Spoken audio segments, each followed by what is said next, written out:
Hello, welcome this evening. Welcome. We have a lot to talk about.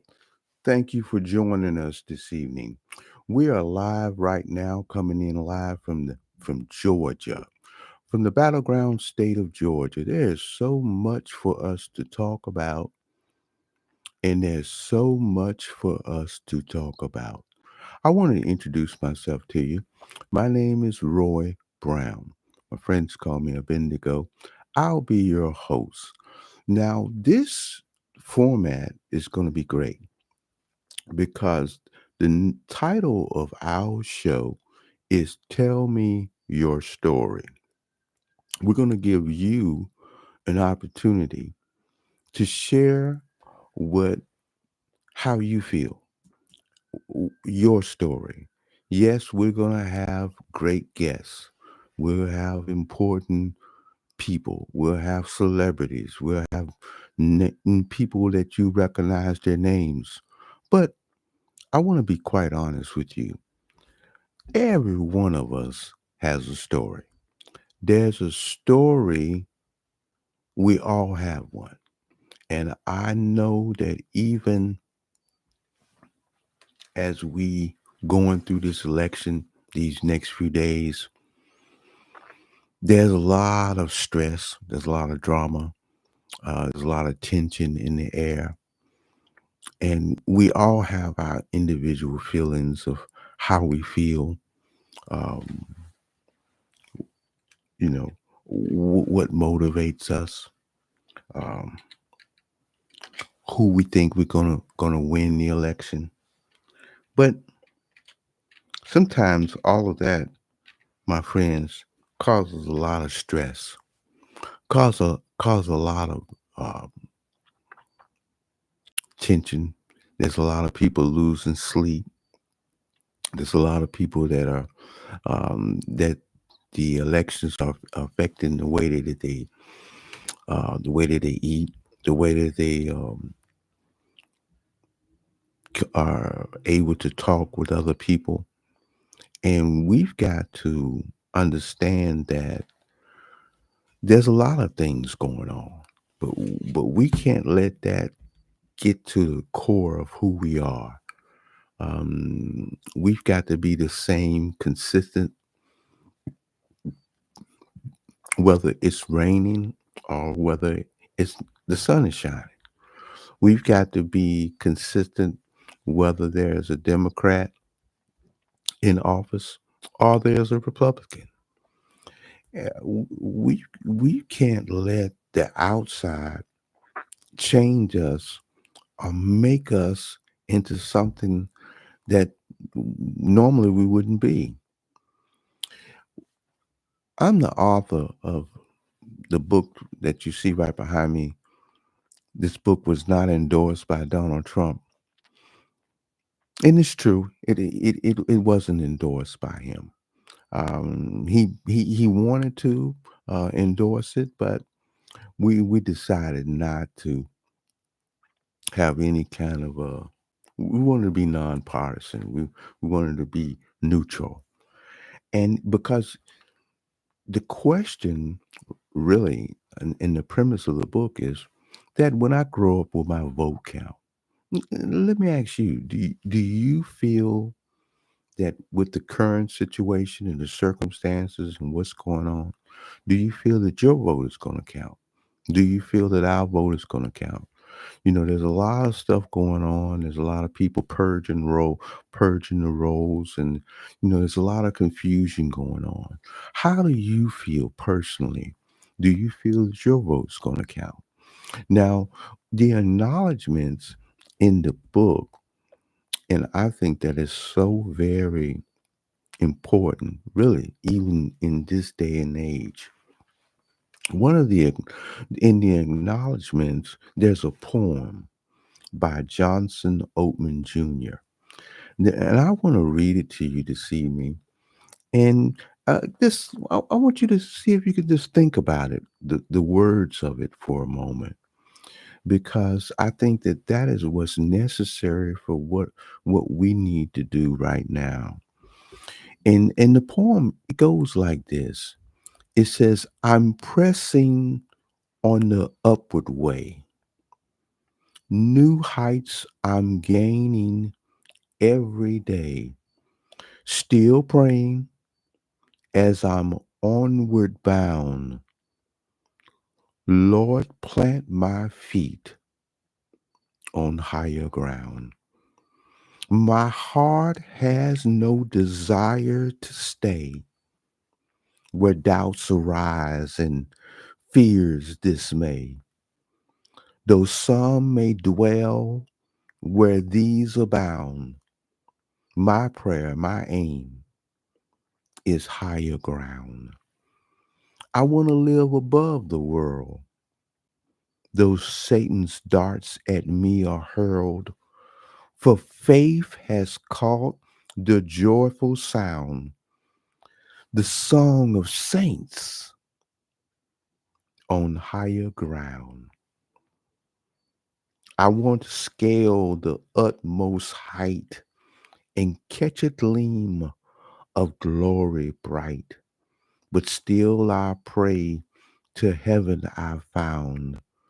Lord, plant my feet on higher ground.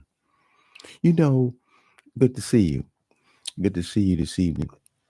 You know, if you think about pressing on the upward way, it's as if we all have a choice. We have we have choices every day. We have choices that we can make. We can go to the left, we can go to the right, we can stop or we can start. We can slow down or speed up. And we can press our way even sometimes when we don't feel like doing it. Have you ever went to work or went to school and you really didn't feel really up to it, but you just pressed your way? And that's the same way that we have to do, all of us. Instead of pressing our way maybe downward in a downward spiral, instead of pressing our way running people over, we need to press all in the same direction, that we're pressing upward, that we're trying to do better today than we did yesterday, that we're trying to uplift our friends and our neighbors, our co-workers, our community, not trying to divide, but we're trying to uplift because we're pressing our way upward. And we don't really want to just go upward by ourselves. And that's the whole premise of of us meeting here. We want to use our personal experiences, give each and every person an opportunity to share their story, to share their testimony, to share what God has done for them, what they learned over the years or through that experience, so that others can glean from it, so others can learn from it, so that we won't have to make the same mistakes again. It's about community. New heights I'm gaining every day. We have to have goals and aspirations, not just for ourselves, but for others, for our neighbors, for our friends, and even for people that may not agree with us, people that may not think the way that we do. We've got to be free enough to accept that not all of us are going to agree on everything. We have to agree to be able to disagree. And we have to also, hey, good to see you tonight, success. I know you got an opportunity, and I did too today. I got an opportunity to go vote, huh? I did early voting. And actually where I voted at, there was a no, there was not a long line. There was it went real smooth. You know me, you have to check off everybody that you're voting for. Then they actually print out you print out your the sheet that you voted on, and you can see everybody that you voted for. Did that happen for you also, success?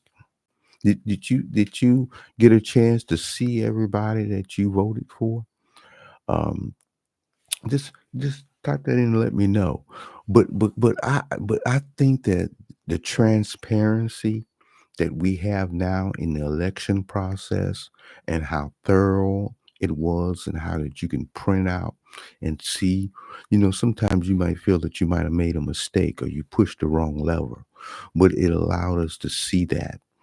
And so one of the other things that I wanted to share, it was that, see, there's so much that can confuse us, that really can distract us. And that's what a lot of the political process that's been going on, a lot of that is just, you hear about somebody saying something outrageous, or you hear about something happened at the Madison Square Garden. Well, all of those things are really kind of distracting people from really what's going on. And we can't be distracted that we lose focus. We've got to know where we're going. Well, where you want to go? We want to go upward. We want to go we want to go to the top. We want to go forward.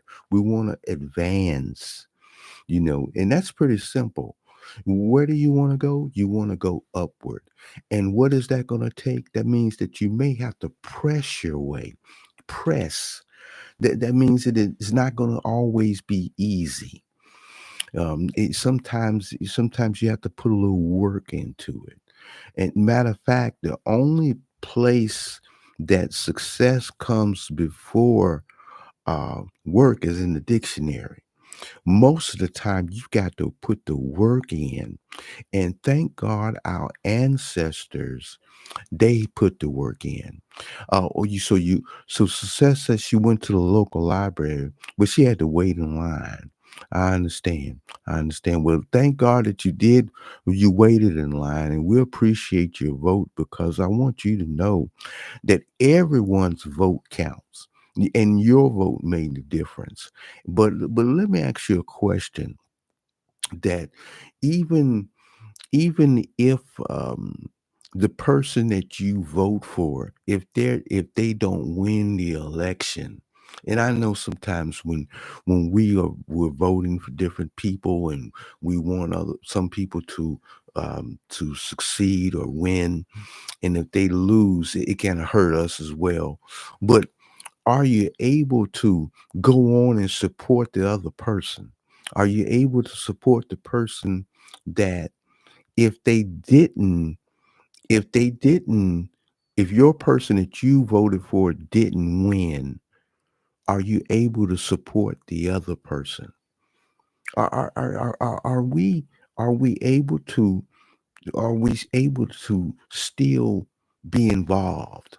Because that's one of the things that I've discovered. Yes, we vote and we elect people into office, but we also supposed to hold those people accountable.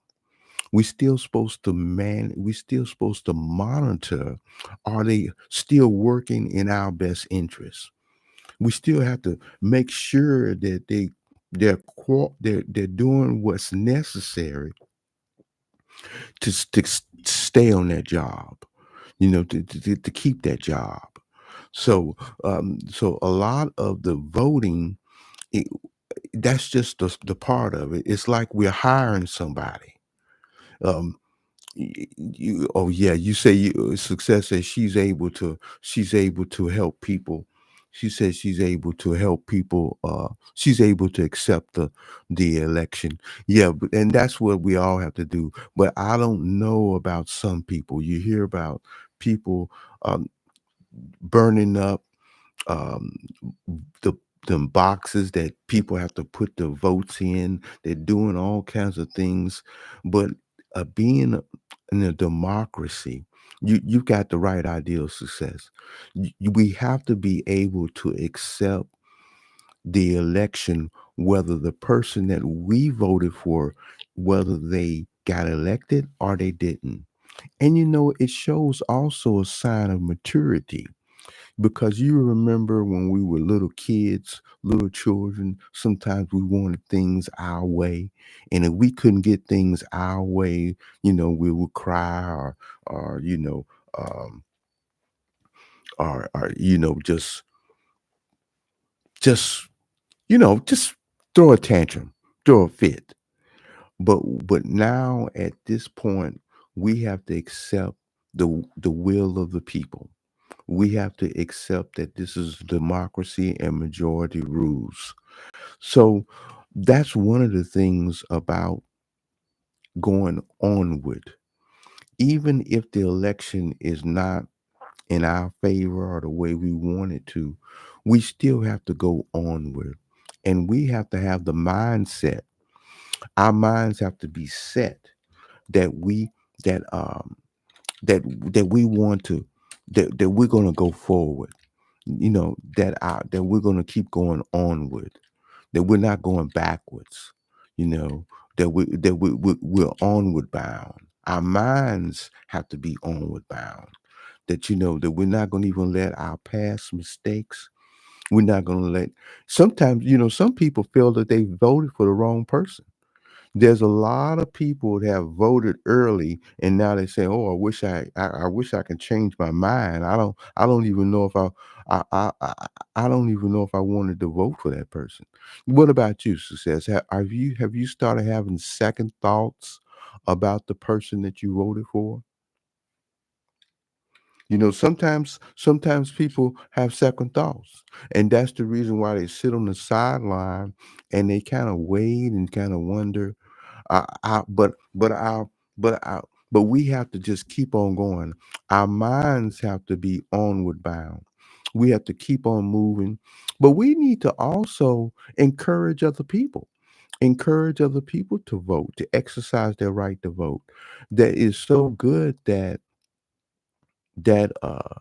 what would that solve? Having our minds onward bound. Well, if you think about, I was I had read the words of this poem, and I don't know if you really heard it all together. So let me say the poem again, and then based on this poem, we're gonna talk about having your mind on an onward bound. The poem is by Johnson Oatman Jr. You may have heard of it before. It's in the acknowledgments of the book that we just got out. It's on Amazon now. It says, "I'm pressing on the upward way, new heights I'm gaining every day. Still praying as I'm onward bound. Lord, plant my feet on higher ground. My heart has no desire to stay where doubts arise and where fears dismay." If you look at that just for a moment, it says that we're praying as we're onward bound. Our minds have to be set. Okay, I'm going forward. I'm not going to stay still. I'm not going to stay in the same place I am now. This time next year, I'm going to be in a better position, better place. No, I haven't given up much. Haven't given much. Gave it much thought. I know. I know. We sometimes we got so much that we're thinking about though. There's so much on our mind. It's amazing how big and how awesome our minds are. It can think about so many thoughts at the same time. And sometimes, we say, "Well, I didn't think about that. I didn't think about this." You got so much on your mind to think about.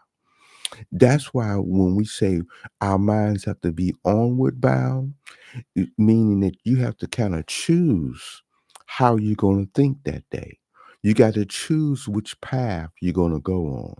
You got to choose. Well, I'm going to, even from the onward, from the time that our feet hit the floor in the morning, we got to be pressing our way, and we're pressing upward. We're kind of pressing upward. We're not trying to press and go backwards. We're not trying to press and go to the side, and be like somebody else. So many times I've discovered that we look at other people. and we say we judging ourselves, whether we doing good or not, because we comparing ourselves with other people. But we can't compare ourselves with other people's success. We have to we have to compare ourselves. There ain't nobody to compare ourselves to, because there's nobody like you. There's nobody like me. And that's the premise of our show. See, you have to, it's called Tell Me Your Story. And I would like to one day have you on as a guest, and let you allow you to tell us your story, because we all have a story. You said everything is written in the book of life. You're right.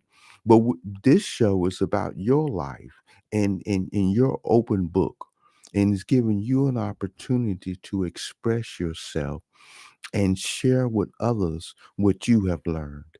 I would be I would probably be and just like a lot of our viewers would probably be amazed on at your story, because we all have one.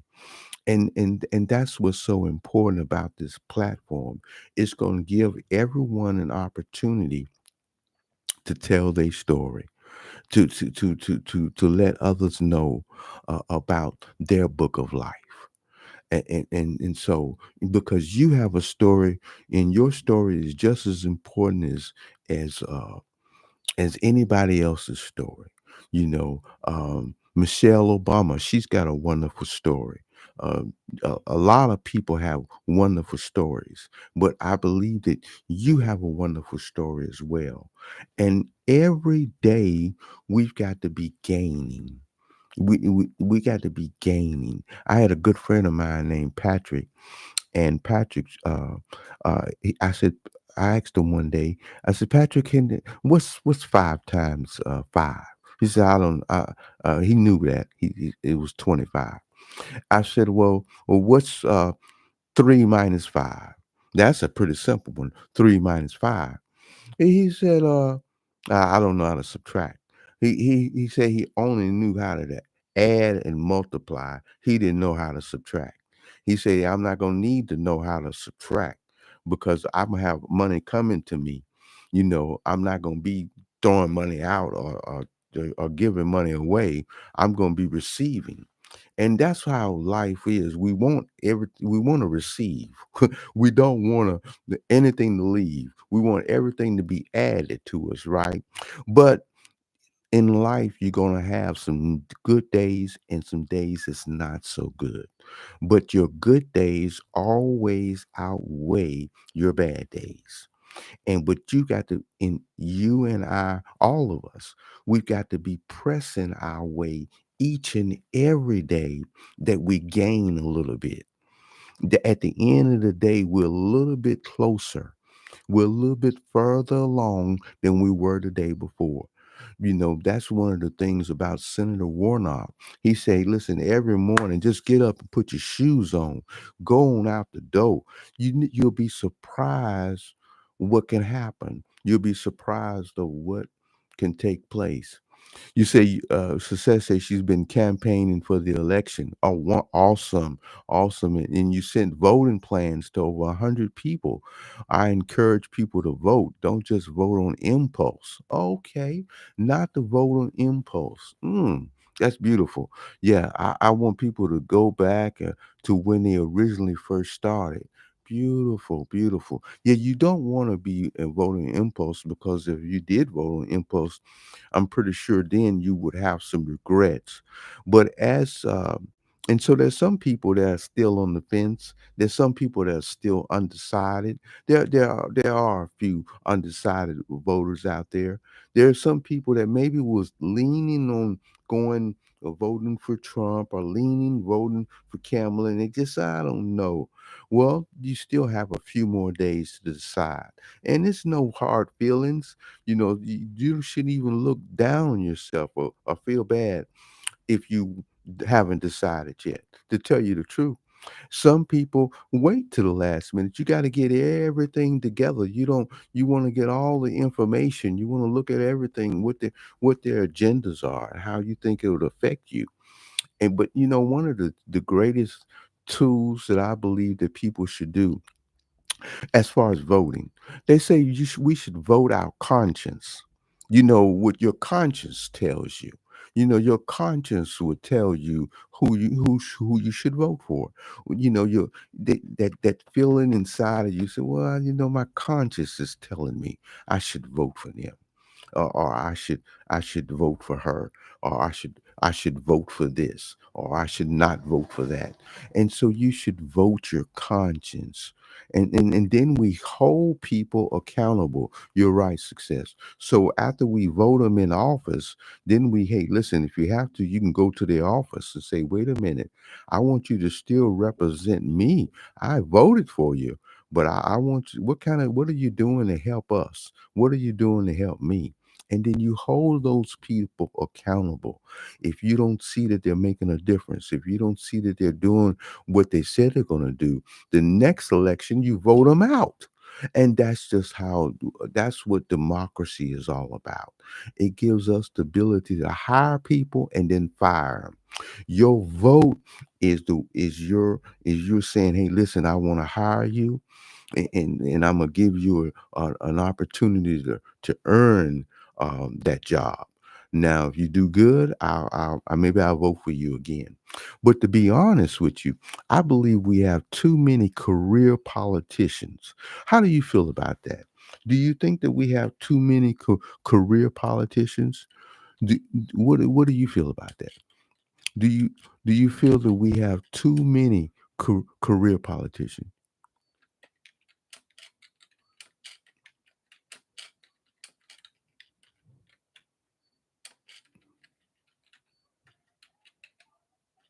Yeah, I think so. Mhm. Well, a lot of people try different jobs. A lot of people try different jobs. I'm pretty sure you've had a few jobs yourself. You try different jobs, and yeah, you're right. You got feeling. Yeah, you're right. Some people they try a lot of different jobs, and they want the job. But that don't necessarily mean that it's the best for the job. No, mm-mm, no. So we have to hire them and we fire them, and that's what we do. And so, but one of the things that we have to do, we can't be judgmental to other people. At this point, we can't judge other people because of the color of their skin. We can't judge people because we tend to think that they're an immigrant. Okay, now wait a minute, this nation really is a nation of all immigrants, okay? Even African Americans, they are immigrants. We were forced immigrants, okay? We came over forced. We were forced. Slaves were forced, but they were immigrants. And then everybody else came over. Some people, when they came over, their people were first were indentured servants. So, and then they worked for a little while and they got their freedom. Hmm. Oh, you say, yeah, puppetry. Well, what do you mean by puppetry? She said that some of the politicians are puppetry. Oh, yeah, like puppets. Yeah, puppets. Hey, what about Elon Musk? He's having a lot of conversations, with Putin, and he's the richest man in the world. So they don't stop him from calling and talking to Putin, and now he's trying to take over a whole part of the United States and in the government and stuff like that. You talking about a puppet? I believe he's a Putin puppet. There's a lot of politicians. And then what about? Hey, did you hear about what Trump said that Liz Cheney should be standing in front of they should hold rifles and stuff in front of her, like she should be in front of a firing range. I mean, what do you think about that? I mean, is that something that we should try to say? Hey, listen, if you have an opponent or somebody that come against you, or somebody that don't like you, that they should be standing in front of a shooting range, that they should be she should be have rifles and stuff in her face. I mean, that's not a little extreme. Do you think that's a little extreme? And what a and since we're talking about extreme, I didn't really want to say anything about this, but do you think they were really eating the dogs and cats? I mean, you tell me. I don't know, but do you tell me? And if they was eating dogs and cats, do you think they were the first people that ever ate dogs and cats? Okay. Well, I don't know. What do you think? Do you think that did the people really eat dogs and cats? Now, do you know they're saying that? But I know a lot of people say that that has been defunct. But in your heart of hearts, in your gut of guts, do you think people were eating dogs and cats? What do you think? Now, I think that that's outrageous. I really do feel that that's outrageous. But but if you were hungry, if you were hungry and there was no food, okay. Now tell me, now what you gonna do? What would you do? Because he's saying that Trump said that okay, they did find the cat in the lady's house, and so the cat wasn't missing, and no dogs were missing, and some of the Haitians they said that they had cats as pets, so it's not that they were against cats, but Trump said the geese are missing though. The geese said there was a whole bunch of them in the summertime, but you don't hardly see any of them now. And he was wondering, where did the geese go? So you tell me, do you think that they ate the geese? Now the geese taste a whole lot different than that's like a goose. That's like almost like a duck. Oh, that's good eating. That's a little bit better than eating a dog and a cat. But do you think that do you I'm just joking. No, that's outrageous. I don't think that, but what do you think though? Do you think they were eating the dogs and cats? I don't think so. I don't think so. You say you said people would eat the dogs and cats. No, no, no, no. I don't think so. See, that's one of the things we just can't just believe everything that we hear and see. This is going to give us an opportunity. We can share our stories. We come all from different walks of life, from different places, and you can tell how it really is. It's going to give you an opportunity, a platform that you can tell what's going on in your community, what's going on in your city, what's going on in your state, that we can all stay abreast of what's happening. It's because we can't take the media, we can't take the news outlets that they're going to give us all the information that we need. So in the poem, in the poem, it tells us that we should be pressing every day the upward way. There's a way really for us to go. And we can go backwards, but that's one of the things that Kamala said. She says, we don't want to go backwards.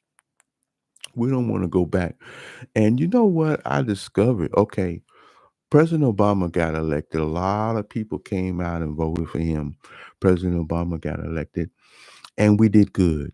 We did real good when President Obama got elected. I mean, as a people, we started uh, holding our chests up, as we felt that Michelle and President Obama, they represented us well. They didn't get into any scandals, they didn't get into any problems.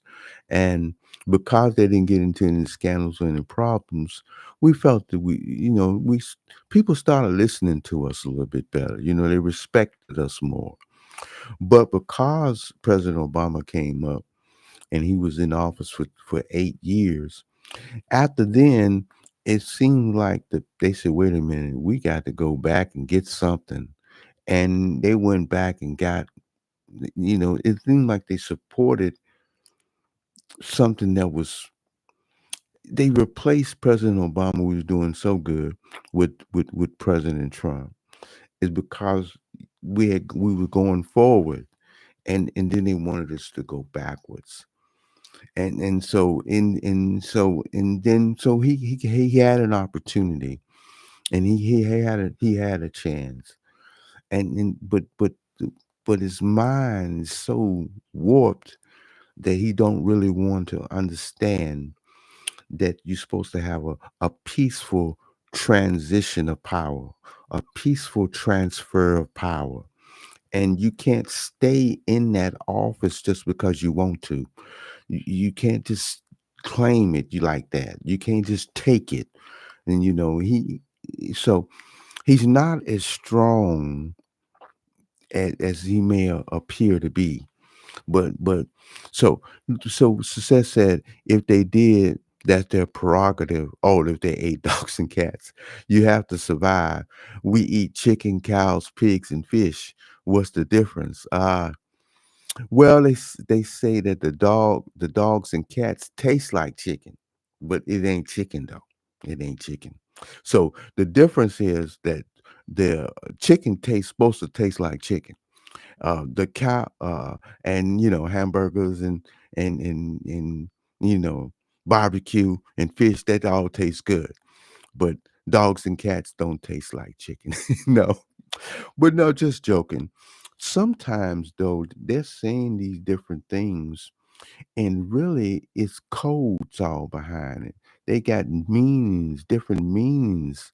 See, we're not really abreast on everything that when they have different sayings. So it's like they're trying to make the people less than human, that they're not even really human. They don't really even eat chicken, cows, pigs, and fish.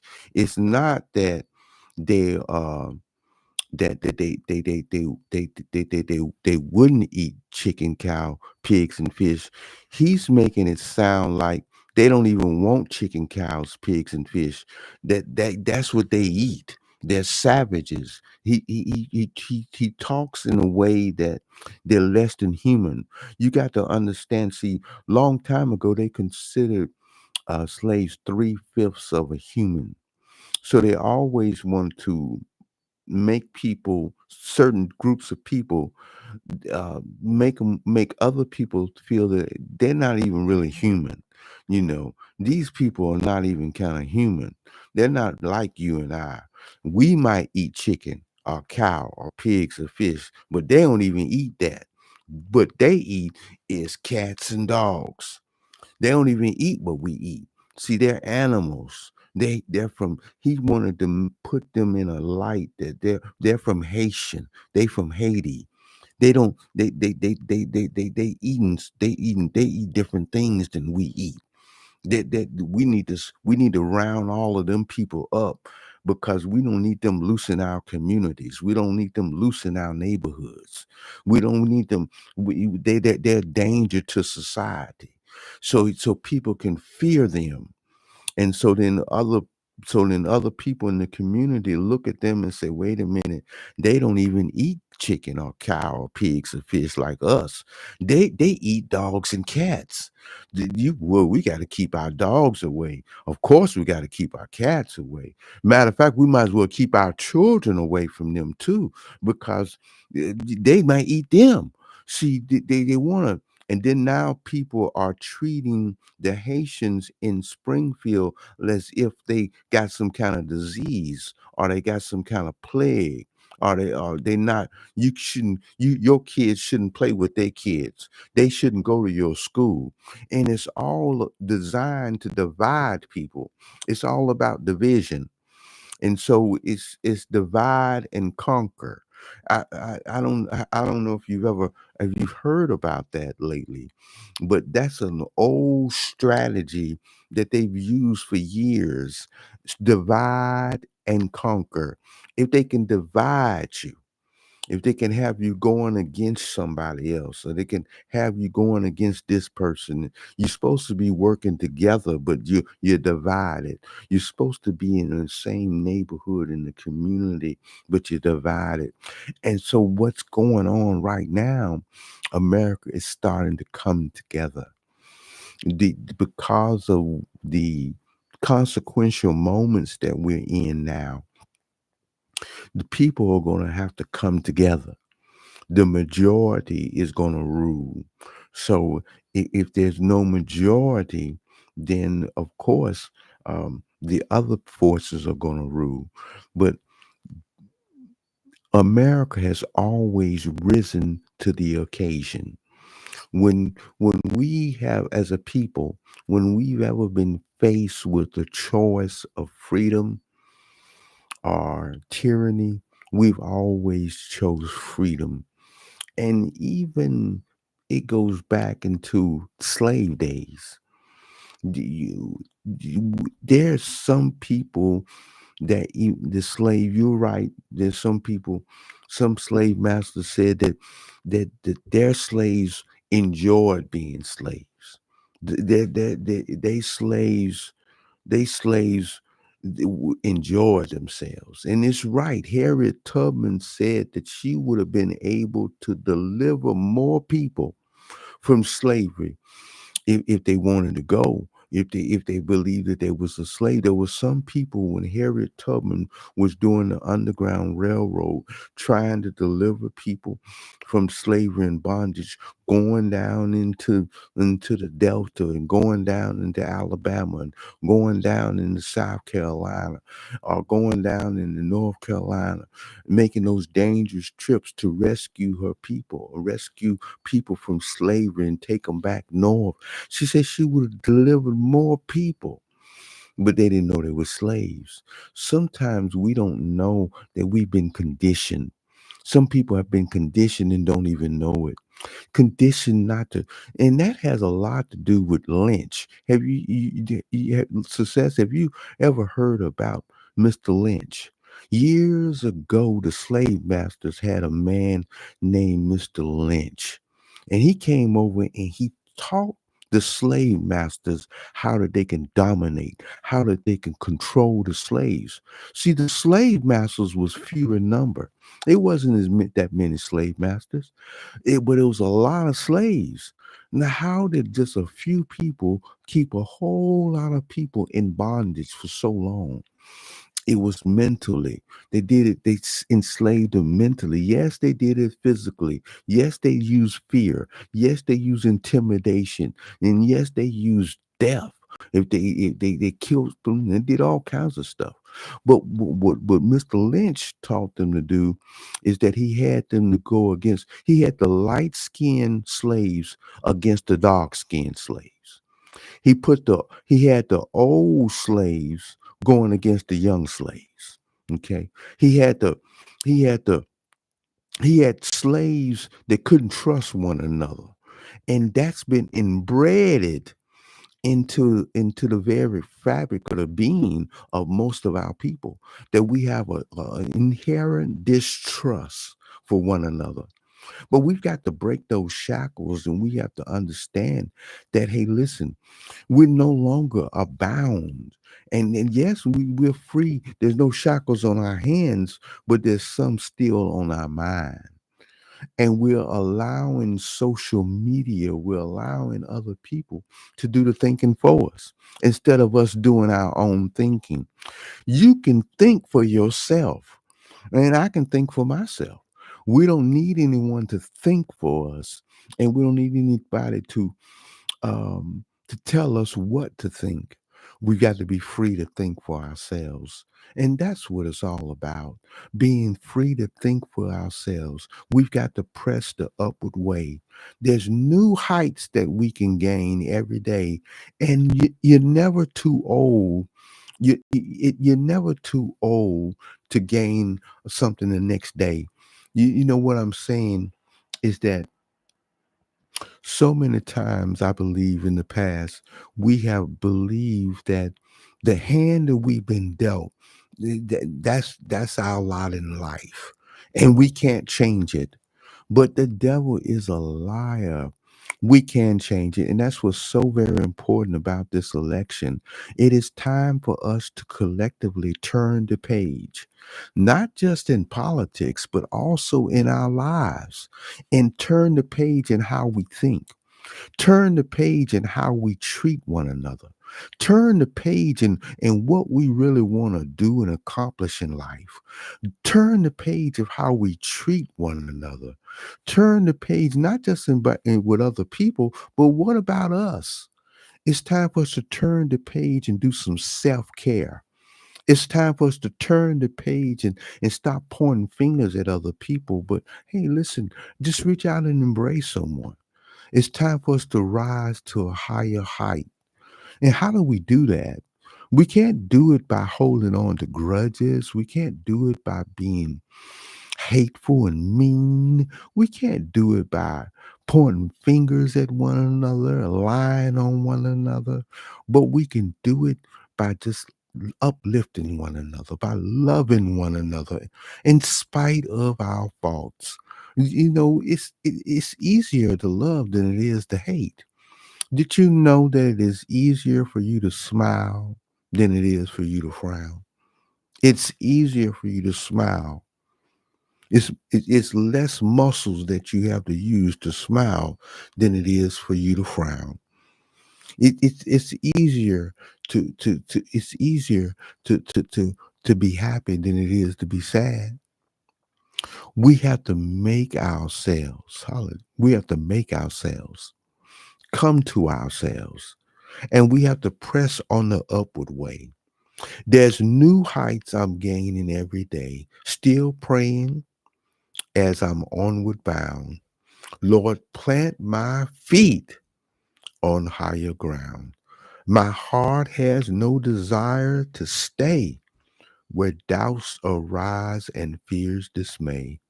Though some may dwell where these abound, my prayer, my aim is higher ground. I want to live above the world, though Satan's darts at me are hurled. For faith has caught the joyful sound, the song of saints on higher ground.